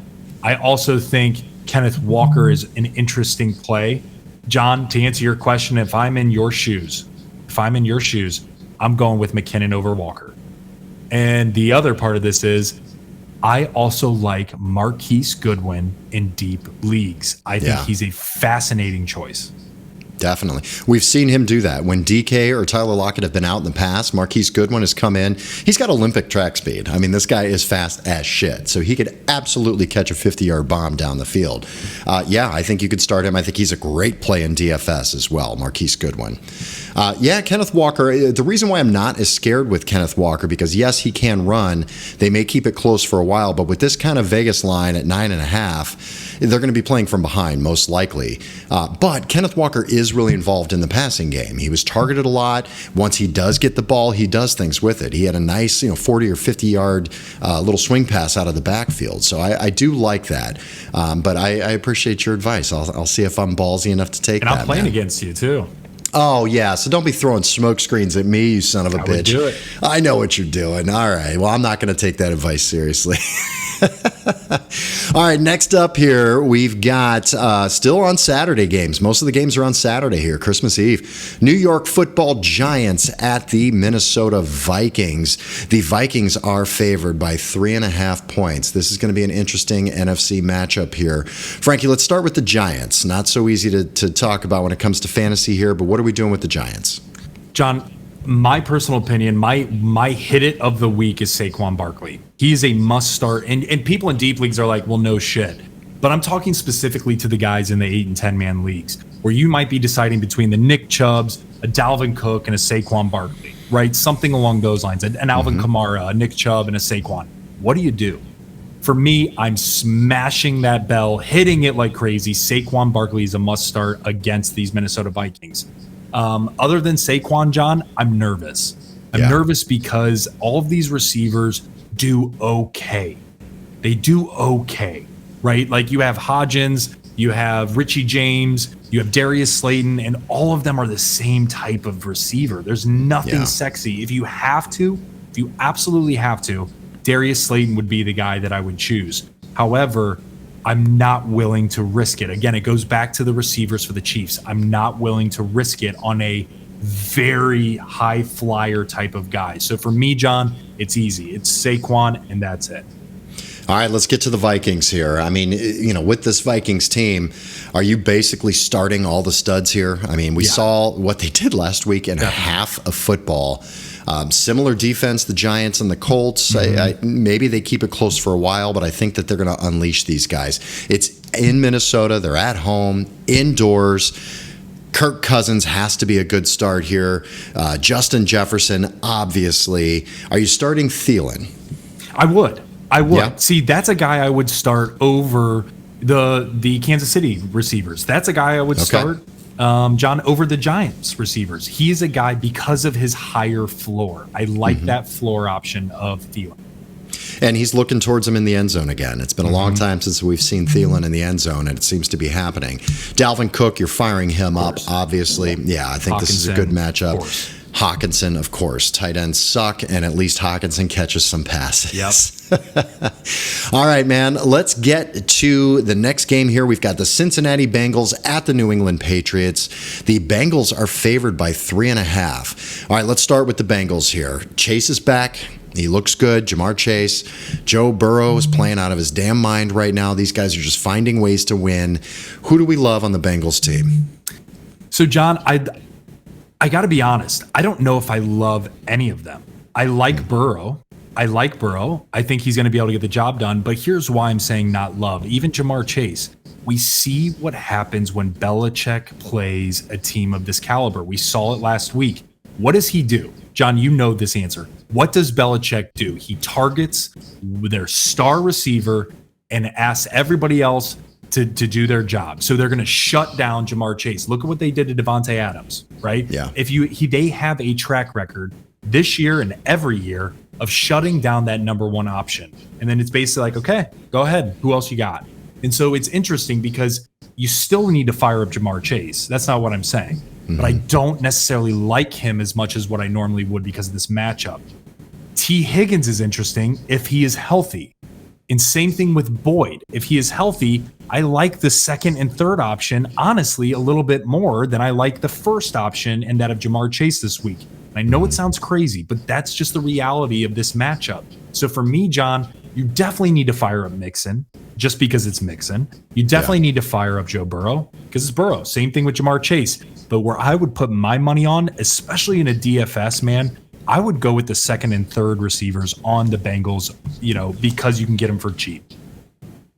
Yeah, I mean, if you've got Mixon, you probably have to play him. But if you're in a shorter league, I would look for other options. Yeah. If you're in a 10-man league, 8-man league, you've got Joe Mixon. Look at your other running backs and see what you have. And the New England defense, rushing defense, is no joke. Yeah. And I know we always say, you got to start all these guys. We're used to our 14-team leagues. Of course. you know, so it's one of those where it's like, of course we're playing. Well, not everybody has that. So look at other options if you've got Joe Mixon in a shorter league, a smaller league. And I agree with T. Higgins. I think T. Higgins could be a smash play in DFS because I do think they're going to focus on Chase. Mm-hmm. And T. Higgins has been a stud, an absolute elite receiver. All right, let's move over to the New England Patriots. Who do we like here? Ramondre Stevenson has to be started. Yeah, I mean, he's got to be started. Anybody else on this team can we even think about? No, you could think about Jacoby Myers. Might be able to throw out Nelson Aguilar. For me, though, I would not start those guys. I just don't. Not until you see more consistency. And again, talking about the semifinals, you have better options. Right. This is not put him out there and let's see what happens. You need to win. Yeah. You need to win. We don't have time to fuck around. All right, let's get to the next matchup here. We've got the Detroit Lions at the Carolina Panthers. The Lions are favored by 3. All right, this is an interesting game here. So with the Lions, they've been on fire. What are we doing here, man? John, I really, really like DeAndre Swift. I really like DeAndre Swift this week. He continues to get more and more touches, and he's just really starting to perform, and he looks good. So I like DeAndre Swift. I also think you can feel confident enough to fire up Jamal Williams in a flex position. But again, it's Amon-Ra St. Brown all damn day. You're lighting that dude up and you're feeling good about it. I also think, John, that you can fire up Jared Goff. And that's an interesting play because Carolina Panthers defense isn't that bad. I actually think they're pretty underrated. But I do like Goff and his ability to really spread the ball around. So for me, I think he's an interesting, low tier QB1 for this week. Okay, I like that. I think that's about it for the Lions. I don't think you want to get in your semifinal week. You don't want to get too cute looking at DJ Chark or Jamison Williams or Khalif Raymond. I think you stick with the studs with the Lions and hope that that's who's going to get it done here. All right, what about the Carolina Panthers, man? Not a ton of options. We saw what happened with Deontay Foreman last week, but they're playing the Lions, who are very generous to running backs. What are we thinking here, man? John, I got to be honest. I'm not starting any of them. And that's the God honest truth, guys. I don't like the timeshare between Foreman and Hubbard or Chuba Hubbard. I don't like the fact that they're struggling to get DJ Moore into the mix this whole entire year. I'm not willing to put my team at risk for any of those guys. And Detroit has been bad for most of the year, but these last few games, this defense has really turned it on. I mean, with Jeffrey Okudah and team and Aiden Hutchinson, they're coming after you. So for me, man, again, it's nothing against, these types of players with Carolina, because in other matchups, Sean, we were talking about firing up Hubbard. pick him up off the waiver, right? Yeah. I don't like this. This is something I don't like for your semifinals. So I personally am straying away. I wouldn't love the running backs in this situation just based on what they've been doing recently. But I do like DJ Moore this week, actually. He's been getting targeted. They're not great targets coming from Sam Darnold, but he's getting targeted, and they're going to be playing from behind here. I think the Lions are going to be able to score. They've been pretty high flying here. And I think just a sheer volume would be you could put DJ Moore in your flex and feel fine about it. You're not going to love it. It's gross. You're not excited about it, but I think you can do it. All right, let's move on here. The Atlanta Falcons at the Baltimore Ravens. Ravens are favored by 7.5. All right, what are we doing here, buddy? What's with the Atlanta Falcons? Oh, man. Fire up Tyler Algier and maybe Cordero Patterson. Maybe. That's it. That's it for me. Desmond Ridder did not look good. I think he threw for less than 100 yards last week, so you really can't start any of the passing options at all. We'll move on from Atlanta. It's not much there you can do. Baltimore Ravens, what are we thinking? We might be looking at Tyler Huntley again, most likely. Yeah. What are we doing with receivers? I mean, these guys were all on ice last week. What are we doing? Yeah, not doing anything with them, John. I'm not touching this receiving core. There's 2 guys on this team that I would start, and that's it. It is Mark Andrews, and it is J.K. Dobbins. Everyone else, do not start. It's not worth it. Yeah, agreed, man. Agreed. All right, let's keep going here. Let's keep rolling. We're still on Christmas Eve. Holy smokes. Washington Commanders at the San Francisco 49ers. The 49ers are favored by 7 points. Let's start with the Commanders. Who do you feel good about against this 49ers defense? John, nobody, but there is fantasy value here. You can definitely fire up Terry McLaurin. I think that there is absolutely, the ability for him to do well in a super deep league. You might be able to do Dotson. He's interesting. But John, other than that, I would not fire up anybody else. And that includes Brian Robinson, who is going to be my number 1 quit it this week, as well as Antonio Gibson. Now, that's not to say they don't go off for early double digits, maybe 10 or 11 points. But against this defense that has just been nasty, John, I'm actually going to do something crazy, guys. I'm going to use them as my hit it. My second hit it is actually going to be the San Francisco 49ers defense. And here's why. Guys, in the last 5 weeks, they have not had under double digits from your defense. They've also had 3 out of the 5 weeks over 20 points. They've averaged around 15 to 17 points in the last 5 weeks. Guys, this is a dominant ass team. This is a dominant defense. Nick Bosa's healthy as hell. You have Eric Armstead. Like this team is dominant. So for me, John, I'm actually going to hit San Fran's defense. San Francisco's defense. I love that, man. What other options here in the passing game? How do you feel? Talk to me about, obviously you're starting Christian McCaffrey. It's a smash play. You're starting George Kittle. Yes. You're starting the San Francisco defense. What about Brendan Ayuk, and what about Brock Purdy? I actually like Brock Purdy.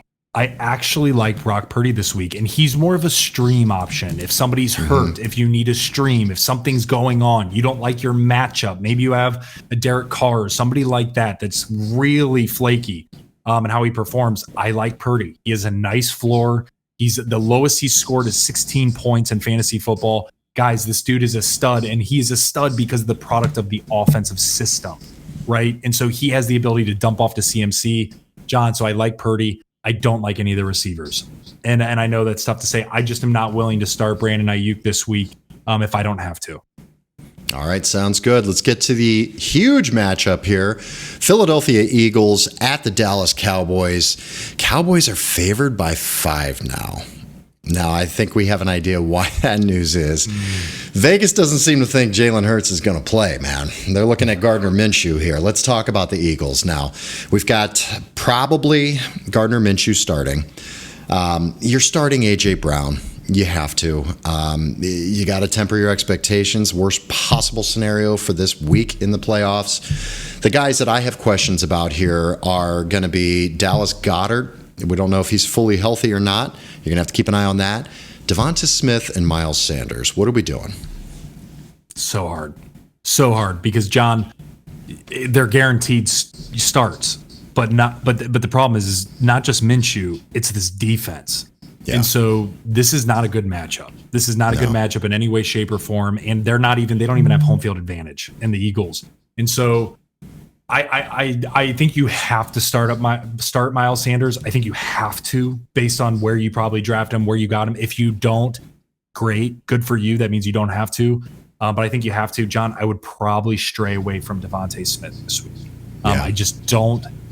It's just with the uncertainty with Minshew, he's probably going to be targeting the likes of AJ Brown more because that's the go-to guy. And if Goddard's playing, you definitely fire up Goddard. Outside of that, man, I'm nervous. I think, again, just recapping, I think you have to fire up Sanders because you have to. I don't like it. Yeah, it's too much of a risk for Devontae Smith for me. He could very well catch 2 touchdowns. I don't know. We haven't seen Gardner Minshew play with this team. Right. They didn't have AJ Brown last year. Right. I mean, this is a whole different thing that we're dealing with. So yeah, I would stay away. I'm nervous. It's the Dallas defense. It's without Jalen Hurts. Yeah, I think you need to look for other options there.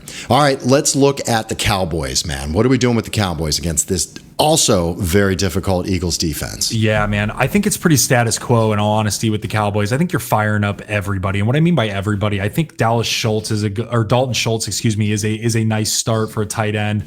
I really love both backs. And I know the Eagles have a good defensive front. But again, I talked about Montgomery earlier and what Montgomery was able to do against the Eagles defensive front. This Dallas team is built for those running backs. And so for me, man, Pollard, Zeke, Dalton Schultz, you fire them up, CeeDee Lamb, of course, and Dak. I think Dak has the opportunity to have a nice game here. Now, temper expectations. If he has 23 points, you should be very happy because this is a good defense. But I think that's feasible. I think that there's an opportunity for that. So for me, man, I know it's crazy to say, but I think it's pretty status quo for the Dallas Cowboys. Okay, sounds good. Let's get to the last Christmas Eve game here. The Las Vegas Raiders at the Pittsburgh Steelers. The Steelers are favored by 3. Are you shitting me with that? Steelers favored by 3. All right, let's start with the Raiders here, man. Do we get a bounce back from Devontae this week? Absolutely. I think so, too. Definitely. I think so, too. With them still in the thick of the hunt, of the playoff hunt, I think that absolutely. It's Devontae Adams, it's Josh Jacobs, and leave it at that, guys. Yeah. Can you start Darren Waller in your tight end? I personally wouldn't this week. And I say that because and I say that strictly out of preventative nature. And what I mean by that is if you start him, he could ball out. Or what if he re-aggravates something? What if he ends up completely being non-existent in the offense because maybe it takes him a game to get back into the swing of things. So again, for me, with a guy that's been out for multiple weeks, it might take him a game or two to get back into regular season form. So I would not start Darren Waller just in case. I think this is going to be a heavy running game. I wouldn't start Derek Carr in this situation with the Pittsburgh's defense. Having TJ Watt back has completely changed the look of that team. And I don't think Derek Carr's been very iffy and sketchy this year. And with TJ Watt breathing down his neck, I don't like it. I agree. It's Devontae Adams and it's Josh Jacobs. On the flip side here, let's go to the Steelers. The only option I see is Najee Harris. They're finally getting him involved. It'd be great if they started throwing him the ball at all. They haven't been, but they've been getting him involved. Do you see anybody else you can play on this Pittsburgh Steelers offense? Freiermuth. That's the only other guy. I like him from a tight end perspective. Trubisky, last week I was talking about, Trubisky's been a little bit all over the place. And what I mean by that is feeding multiple people. So he hasn't been able to really have somebody be stellar from a fantasy perspective. I actually think that could change. I think Freiermuth, it could be that guy, no matter if it is Pickett or if it is Trubisky, which I actually think Pickett might be cleared. So that could be very interesting. But yeah, man, for this type of game, it's Najee and it's Freiermuth for me. All right, sounds good. All right, let's get to our Christmas Day games. We got 3 games here on Christmas Day, starting at 1 o'clock with the Green Bay Packers traveling to Miami for the Dolphins. Miami's favored by 4 points. Let's start with the Packers here. We just saw them play on Monday night. Aaron Rodgers had a very pedestrian game. Running back, Aaron Jones did very well. The receivers, he kind of spread it out now. They've got Romeo Doubs back. Christian Watson obviously has been a sensation, but he was a bit quiet as well, just had an okay game.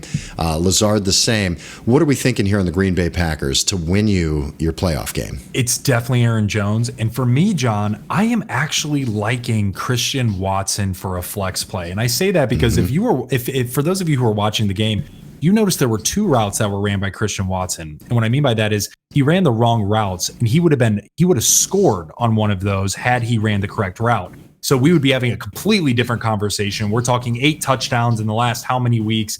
He's a sensation like what you mentioned. So for me, man, even though he didn't do that, I actually like him in this because I think Miami is going to throw the ball a lot and often. And I think that this game script could call for that.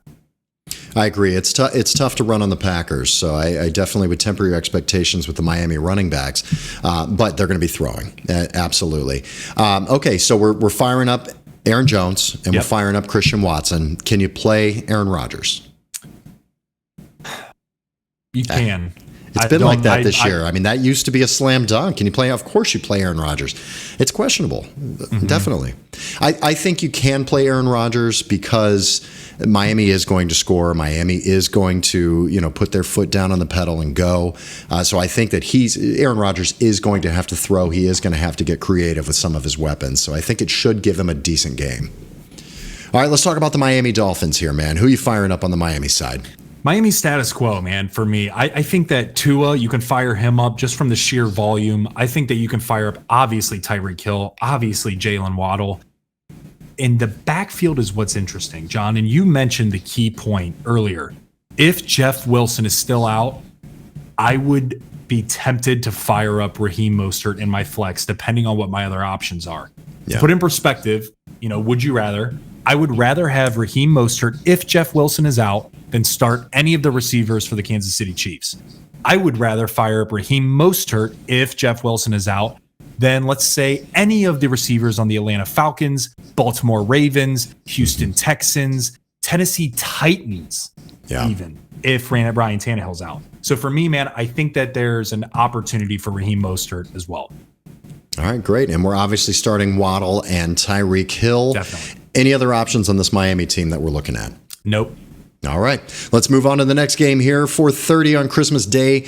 Denver, this is the game where you can have your Christmas dinner. You don't need to watch it. You can take a little nap and, maybe open some presents, be with your family.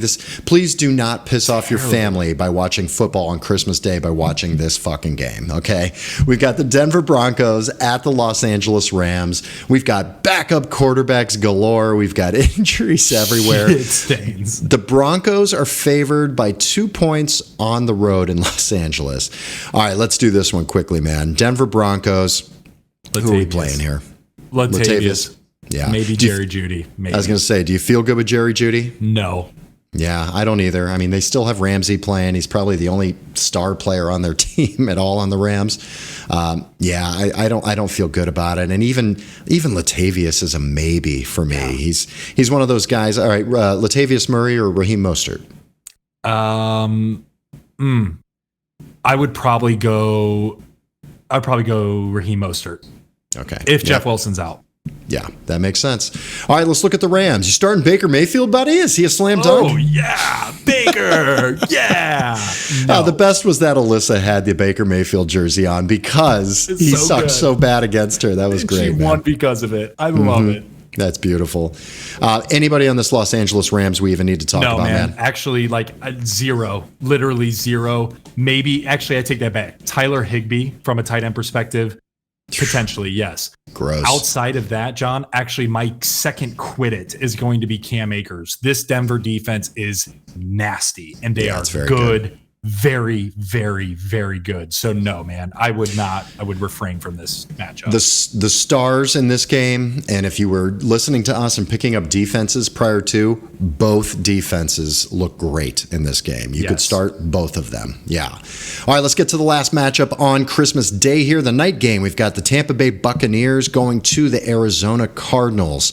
All right, Tampa Bay, this team's been weird. It's been difficult to predict. They are favored by 6.5 on the road. I think mostly because you might have a third-string quarterback starting potentially for the Cardinals.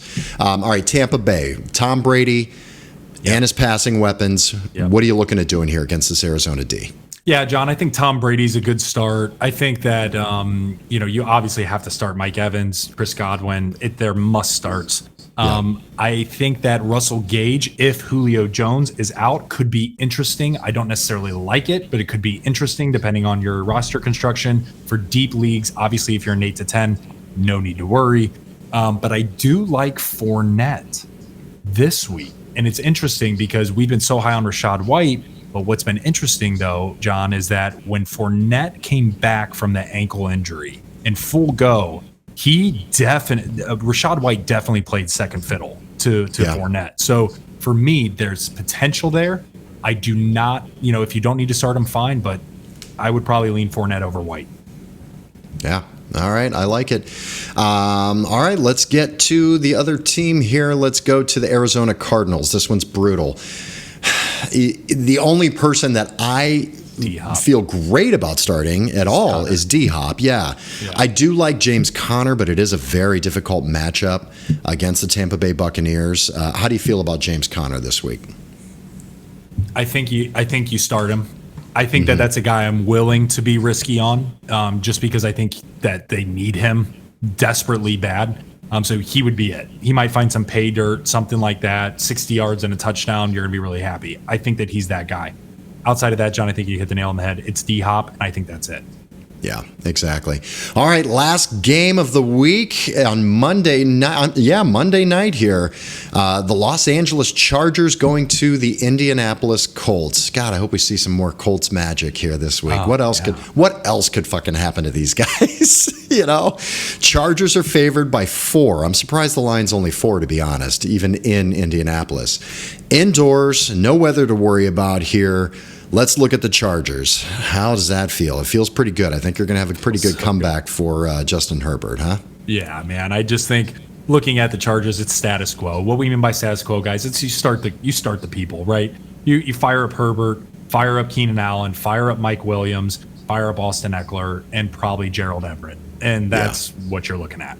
Definitely. What about the Colts now? Very strange situation. MPJ was your start of the week last week. He played pretty well. Do you feel good bringing him out there again? Definitely. He's 100% a guy that I would absolutely start this week. I think this is a great week for him. And that's all I feel comfortable with on the Colts team. That's it. Yeah, I think in deep leagues you can look at Paris Campbell just because they are going to have to keep the pace with the Chargers here. Indoors, the Chargers are going to score, no question about it. What about the running back situation? Is it just too iffy? Or are you looking at, maybe starting? You like Zach Moss. I like Deion Jackson. So we can't even agree on that. No. So how comfortable could you feel starting one of these guys? It's an emergency situation. Yeah, you don't. Yeah, in an emergency situation, yes. If somebody goes down during practice this week, fire one of those guys up. They're a decent backup because the Chargers' defense against the run has been pretty poor this year. So that's why I like it. But the problem is it's going to be a timeshare. The other problem is we don't know what it's going to really pan out to. You know, and so John, it's only in case of emergency. Again, there's one guy I'm starting on all of the Colts this week, and for me, it's MPJ, maybe Paris Campbell, like what you mentioned. All right, sounds good. Hey, man, let's cross the streams quickly. We'll cross the streams. Excuse me, Egon. You said crossing the streams was bad. Cross the streams. All right, Frank, who do we have we can stream this week? All right, guys. So for my quarterback this week, I'm going to put my money where my mouth is. I'm going Brock Purdy, right? Continues to ball out. Again, has a high floor, playing against Washington. Great opportunity there. John, for tight end, I'm going back to the well here. I'm going with Okonokwu, right? Who is Chiggy baby. Yeah, there we go. Chig. There you go. And he's playing against Houston. He continues to be a really, really solid play, especially if Ryan Tannehill is playing. And lastly, I'm going back to the well here as well. Again, I'm going to go with the Titans defense, who I did this earlier with a few weeks ago, but they're playing against Houston, guys. This is a good defensive start against the Houston Texans. So that wraps up crossing the streams, baby. I love it. All right, that is the episode. Sorry it went so long this week, but it's a Christmas gift for us to you and the interview. I want to thank Alyssa Laury. That was fantastic having her on the podcast. She was great. Really gave us some good insight, and I hope she helped you guys out as well. I want to thank Liam Hickey for helping us with production, Jesse Kelsey. I want to thank our sponsor, CalSPRA Employee Recruitment Services. And I'm going to leave us here with something that I love doing for the Christmas episode. It gets you pumped up, you know? You got to feel good about finding that Christmas spirit. And what's going to give me that Christmas spirit is winning in this goddamn semifinals. Let's go, Scrooge. Tell me about it. It's Christmas Eve. It's the one night of the year when we all act a little nicer. We smile a little easier. We share a little more. For a couple of hours out of the whole year, we are the people that we always hoped we would be. It's a miracle. It's really a sort of a miracle because it happens every Christmas Eve. And if you waste that miracle, you're going to burn for it. I know what I'm talking about. You have to do something. You have to take a chance. You do have to get involved. There are people that are having trouble making their miracle happen. There are people that don't have enough to eat. There are people that are cold. You can go out and say hello to these people. You can take an old blanket out of the closet and say, here. You can make them a sandwich and say, oh, by the way, here. I get it now. And if you give, then it can happen. Then the miracle can happen to you. It's not just the poor and the hungry. It's everybody who's got to have this miracle. And it can happen tonight for all of you. If you believe in this spirit thing, the miracle will happen, and then you'll want it to happen again tomorrow. You won't be one of these bastards who says Christmas is once a year and it's a fraud. It's not. It can happen every day. You just got to want that feeling. And if you like it and you want it, you'll get greedy for it. You'll want it every day of your life, and it can happen to you. I believe in it now. I believe it's going to happen to me now. I'm ready for it. It's great. It's a good feeling. It's really better than I felt in a long time. Yeah, that's me on Christmas Day watching these games, man. Just staring in the mirror. I hope everyone finds their miracle this holiday season, especially in fantasy football. Good luck to all of you. Frankie, I want to thank you most of all. Merry Christmas to you, brother, and Happy New Year. Merry Christmas. I'll see you next week, buddy. All right. Any parting words for us, bud? Everybody enjoy. Just enjoy this weekend, and good luck. That's right. Enjoy your families. I love you all. May the fantasy gods smile upon you.